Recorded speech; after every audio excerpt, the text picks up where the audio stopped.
మోషే దేవునితో మాట్లాడుతుండగా కొండ కింద సాతానుడు చెలరేగి అనేకులను మరణానికి నడిపించాడు. రకరకాల ఆలోచనలు పుట్టించి పాపానికి నడిపించి ఆయనకి 24,000 మందిని సవరించేశాడు. ప్రియులారా, దేవునికి స్తోత్రం. గనక ఇటువంటిది ఆనాడే జరుగుతున్నది.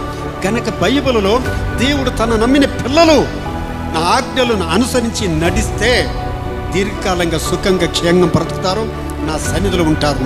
నేను చెప్పిన మాట వినకపోతే భయంకరమైన ఘోరమైన మరణానికి గురవుతారు అని దేవుడు సెలవిచ్చాడు. ప్రవక్తల ద్వారా మాట్లాడుతున్నాడు. మనం అనుకుంటాము, నేను రక్షింపడ్డాను కదా, నాకు పరలోకమే వస్తుంది అని అనుకుంటాము. ఇష్టం వచ్చిలో జీవిస్తున్నాము. పాపాలు ఎక్కడ జరుగుతున్నవి, ఎవరి వలన జరుగుతున్నవి? ఎక్కువ పాపాలు చేస్తే ఒక గ్రంథములు చూస్తున్నాము, దేవుని పిల్లలు అనబడిన వారే కదా, రక్తం చేత కడగబడిన వారే ఎంత ఘోరమైన పాపాలు చేస్తున్నారో